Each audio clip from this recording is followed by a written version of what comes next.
जय हिंद दोस्तों। आज आप लोगों का हमारे YouTube channel RNR classes NCERT में फिर से हार्दिक स्वागत है। और आज हम लोग जो स्टार्ट करने जा रहे हैं एक बहुत ही महत्वपूर्ण चैप्टर ज्योग्राफी का, वो और उस चैप्टर का नाम है जल संसाधन।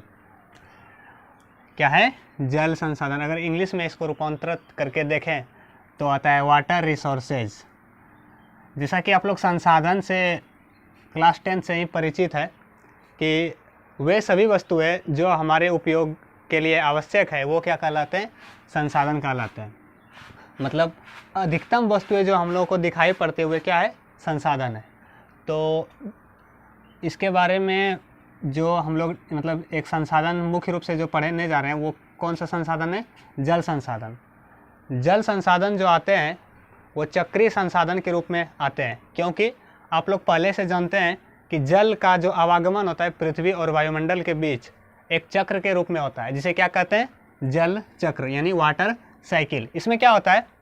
हम लोग जैसा जानते हैं कि आकाश में बादल पाए जाते हैं और बादल संघनित होकर बूंद बूंद के रूप में नीचे गिरने लगते हैं, जिसे क्या कहते हैं? वर्षण। और यही वर्षा जल जब पृथ्वी पर आता है तो या तो वह भूमिगत जल के रूप में पृथ्वी के अंदर चला जाता है, या तो धीरे धीरे वो महासागर की ओर बढ़ करके महासागर में चला जाता है। और कुछ जल जो बच जाता है जैसे वो क्या कहलाता है? धरातलीय जल। यानी कि ये जो यहाँ पर हम लोगों का जल हुआ, ये क्या हुआ? धरातलीय जल। और साथ में जो मिट्टी के अंदर चला जाता है वो क्या कहलाता है? भूमिगत जल। तो यहाँ पे हमने क्या देखा कि बादल संघनित होकर वर्षण के रूप में पृथ्वी पर आ गए। फिर पुनः क्या होता है? जब गर्म सूर्य जब उगता है और धीरे धीरे ये जमा हुआ पानी गर्म होकर धीरे धीरे वाष्पित होकर के फिर आकाश की ओर, यानी कि फिर बादल बनने की ओर ऊपर चलने लगते हैं, जिसको क्या कहते हैं? वाष्पन कहते हैं। और साथ ही साथ वृक्ष भी क्या करते हैं? अब पत्तियों में जो रंध्र पाया जाता है उसकी सहायता से कुछ मात्रा में जल का उत्सर्जन करते हैं, जो क्या कहलाता है? वाष्पोत्सर्जन कहलाता है। पत्तियों द्वारा जो जल उत्सर्जित करने की प्रक्रिया होती है वो क्या कहलाता है? वाष्पोत्सर्जन। और हम लोगों ने देखा कि निरंतर जो हो रहा है यहाँ पे पृथ्वी और वायुमंडल के बीच जल का आवागमन हो रहा है। जल कभी पृथ्वी पर आती है, कभी वायुमंडल में। यही जो प्रोसेस कहलाता है, आवागमन की प्रक्रिया, यही क्या कहलाता है? जल चक्र। तो आप लोगों ने समझ लिया जल चक्र वास्तव में क्या होती है। जल चक्र क्या होता है कि पृथ्वी और वायुमंडल के बीच जो जल इधर से, मतलब कि कभी पृथ्वी से वायुमंडल की ओर और वायुमंडल से पृथ्वी की ओर, जल के आवागमन को ही क्या कहते हैं? जल चक्र कहते हैं। अब हम लोगों ने समझ लिया जल कैसा संसाधन है? चक्रीय संसाधन है। तो एग्जाम की दृष्टि से बहुत ही महत्वपूर्ण है, इसको हम BBI करते हैं कि जल एक क्या है? चक्रीय संसाधन। क्वेश्चन सीधा डायरेक्टली पूछा जाता है ऑब्जेक्टिव के रूप में कि जल कैसा संसाधन है। ऑप्शन में आ सकता है जैव संसाधन, अजैव संसाधन और नवीकरणीय संसाधन और चक्रीय संसाधन। तो पहला क्वेश्चन जो आप लोग NCERT बुक में सॉल्व कीजिएगा तो पहला ही क्वेश्चन है कि जल कैसा संसाधन है। तो आप लोगों ने क्या जाना? जल क्या है? एक चक्रीय संसाधन है। अब हम लोग बात करेंगे कि पृथ्वी पर जल की मात्रा कितनी है। जैसा कि आप लोग पहले से ही परिचित होंगे कि पृथ्वी पर जल की मात्रा लगभग 71% है। यहाँ पे हमने नोट भी किया है कि पृथ्वी का लगभग कितना? 71%, यानी कि 71% क्या है? धरातल जल से घिरा हुआ है।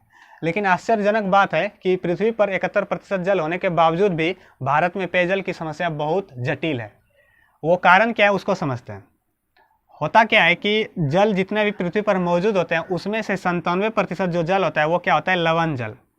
लवण जल क्या मतलब? समुद्री जल, यानी कि इसको समझ सकते हैं नमकीन जल से। इसका मतलब कि समुद्री जल क्या होता है? नमकीन होता है, जो पीने लायक नहीं होता है। और मात्र 3% ही क्या होता है? और लवण जल, जो कि उसको मीठा जल बोल सकते हैं या तो पेयजल, यानी कि पीने के रूप में जो जल मौजूद होते हैं उसको क्या बोलते हैं? पेयजल। यानी पीने योग्य जल को ही क्या कहते हैं? पेयजल। यह मात्र 3% है। यही कारण है कि पृथ्वी के 71% धरातल पर जल के मौजूद होने के बावजूद भी पेयजल की समस्या बनी हुई है। क्वेश्चन आ सकता है कि पृथ्वी पर 71% जल रहने के बावजूद भी पेयजल की समस्या क्यों है। तो आप इस डाटा को याद करके लिख सकते हैं कि पृथ्वी पर मौजूद उपस्थित कुल जल में मात्र 97% 97% क्या है, लवण जल है जो पीने लायक नहीं है। मात्र जो है 3% जल है जो पेयजल है। इसलिए इतना कम जल है, इसीलिए क्या होता है कि पेयजल की समस्या बनी हुई है। भारत की स्थिति अगर देखें तो पेयजल की समस्या यहाँ पर भी बहुत जटिल है। पेयजल की समस्या भारत में जटिल क्यों है? पेयजल की समस्या भारत में जटिल क्यों है, ये क्वेश्चन आ सकता है। तो भारत जो है, भारत का क्षेत्रफल अगर देखने की कोशिश करें पूरे विश्व में, तो क्षेत्रफल की दृष्टि में मात्र 2.45% क्षेत्रफल की दृष्टि से स्थान रखता है। और जल प्राप्ति की मात्रा की बात करें तो मात्र 4%। लेकिन पॉपुलेशन यानी जनसंख्या की बात करें तो यहाँ पर देख सकते हैं आप कितना प्रतिशत, 16%। अब समझ सकते हैं जमीन कितना रहेगा, 2%, जल रहेगा 4% और जनसंख्या हो गया है 16%। तो आप इससे अंदाज़ा लगा सकते हैं कि संसाधन तो कम है लेकिन उसका उपयोग जो है, मतलब कि उसकी जो आवश्यकता है बहुत ज़्यादा है, क्योंकि भारत की जनसंख्या क्या है, बहुत अधिक है। किसकी दृष्टि से? क्षेत्रफल और जल के उपलब्धि की दृष्टि से जो है जनसंख्या अधिक पड़ जाती है। इसीलिए भारत में पेयजल की समस्या लगातार बनी हुई है अरसों से। अब हम लोग बात करते हैं कि भारत साल भर में वर्षा से कितना जल प्राप्त करता है। तो प्रति वर्ष वर्षण से प्राप्त जल जो होता है भारत में, वो कितना होता है, 4000 घन किलोमीटर। आप लोग घन किलोमीटर से समझिएगा, अगर एक बर्तन लिया जाए और इतना बड़ा बर्तन लिया जाए कि इसका जो लंबाई हो वो 1 किलोमीटर हो और इसका जो ऊंचाई हो वो भी 1 किलोमीटर हो और इसका जो फिर उधर से चौड़ाई होगा वो भी कितना होना चाहिए, 1 किलोमीटर। तो इन्हीं को जो इसका जो आयतन हम लोग निकालेंगे तो वो कितना हो जाएगा, 1 घन किलोमीटर।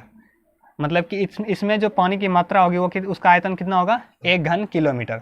तो वो भारत कितना प्राप्त करता है जल का मात्रा वर्षा से, 4000 घन किलोमीटर।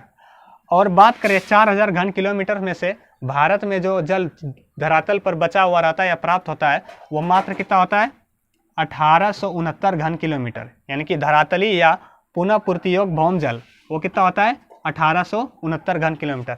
लेकिन भारत में बहुत सारे अभी भी प्रौद्योगिकी की कमी के कारण जो हम लोग उपयोग कर पाते हैं वो मात्र इसका कितना, 60% यानी कि 60% ही उपयोग कर पाते हैं इस धरातलीय जल का, वो भी कितना, 1122 घन किलोमीटर। तो हम आशा करते हैं कि आप लोग इस पहले लेक्चर में ज्योग्राफी के एक महत्वपूर्ण चैप्टर जल संसाधन के टॉपिक को अच्छी तरह से समझ पाएँ। हम दूसरी वीडियो जल्द ही अपलोड करने की कोशिश करेंगे। Thank you.